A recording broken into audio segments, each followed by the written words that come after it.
on va tester la rame traditionnelle. Et on va en parler avec celui qui est notre prochain invité, Christian Argot. En plus, il vient, vous allez le voir, avec les bras chargés. Il a une coupe qu'il vient fraîchement de gagner. C'était il y a à peine une semaine. On en parle avec lui. Le voici.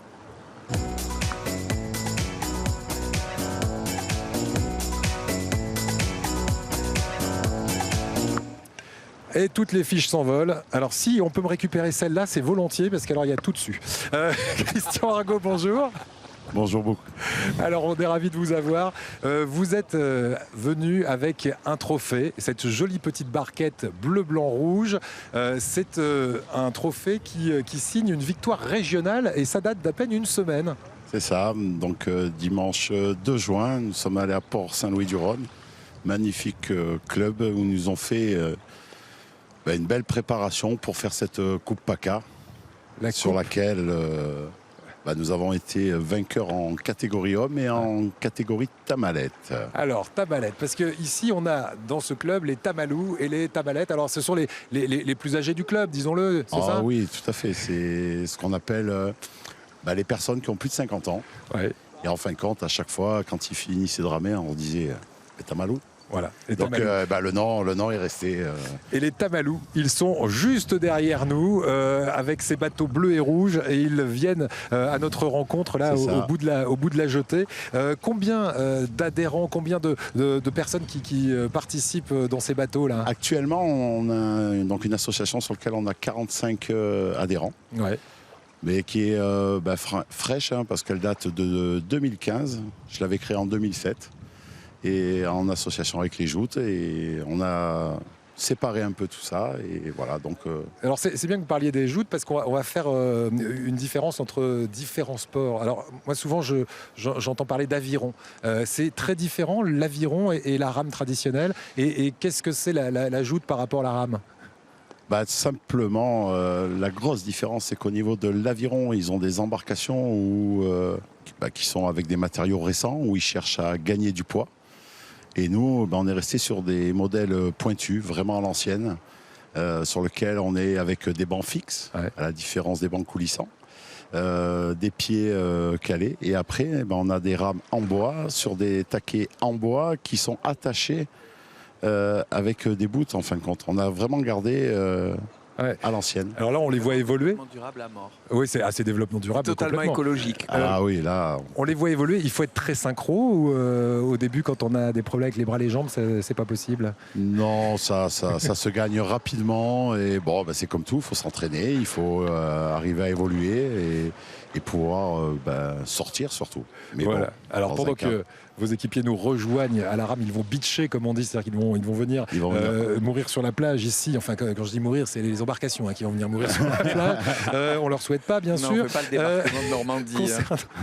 Non, c'est pas le débarquement de Normandie non plus. C'est beaucoup plus pacifique. La jeunesse du club, d'ailleurs, vous m'avez dit, et là aussi c'est très curieux, c'est une histoire de pêcheurs au départ, la rame traditionnelle. Il y avait une vraie petite compétition tout à fait amicale entre pêcheurs. C'est ça qui a donné lieu à ce sport. Oui, parce qu'à l'époque, quand ils sortaient en mer, ils faisaient leur pêche et fin de journée, il fallait rentrer au port pour venir vendre les poissons. Et c'est vrai que le premier arrivé, premier servi. Donc ils se faisaient une petite course entre eux pour arriver le premier au port. Allez, on va parler de l'actualité de votre club.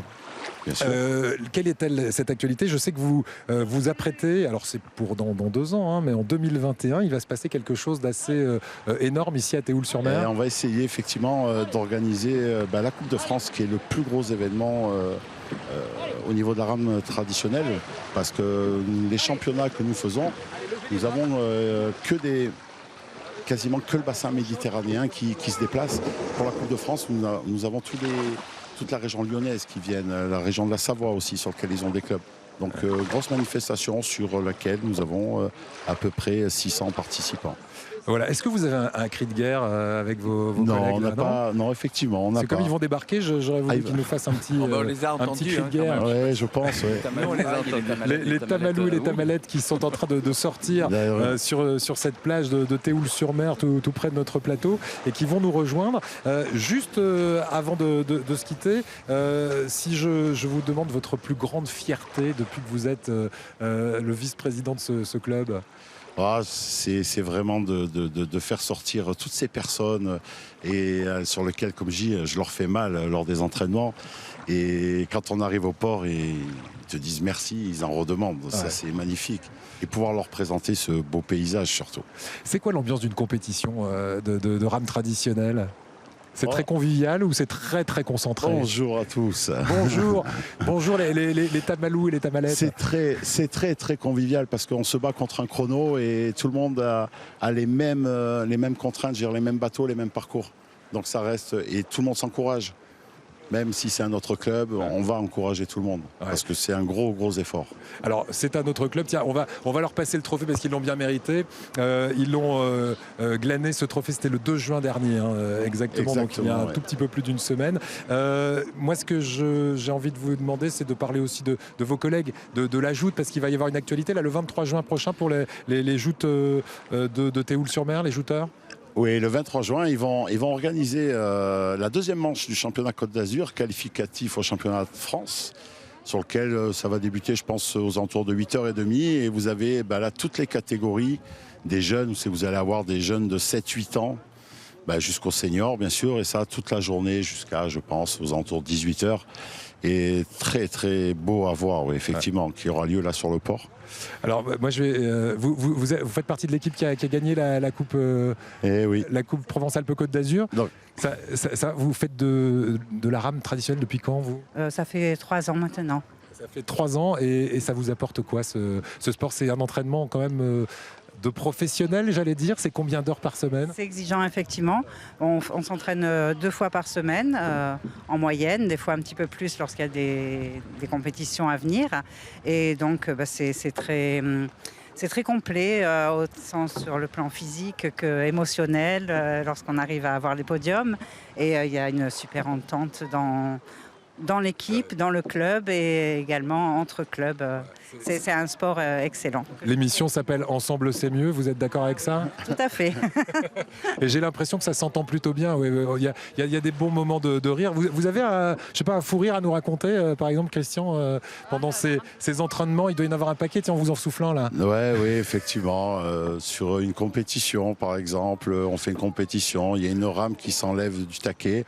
La personne se retourne, elle me regarde, elle me dit « Qu'est-ce que je fais ?» Et derrière, il y a une autre personne qui dit « Jette-la », elle prend la rame, elle la jette à l'eau.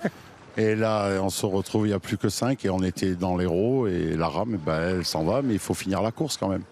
Chose à ne jamais faire, bien sûr.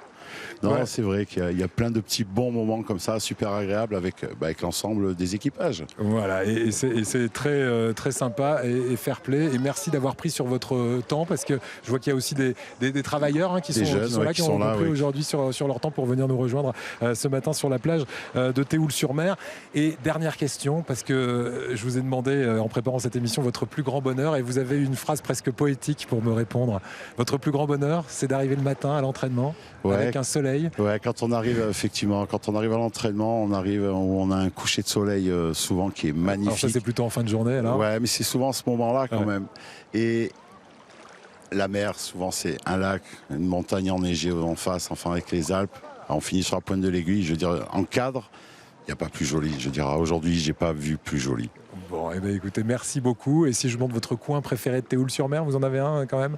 Ah, j'adore aller à la Figarette là, en cette période. Ouais. La plage de la Figarette, un petit peu plus loin par là-bas? On va faire 5-6 km. On va aller faire un petit tour au Matipi, voir les amis, on s'y retrouve et c'est un grand bonheur. Ouais. Merci beaucoup.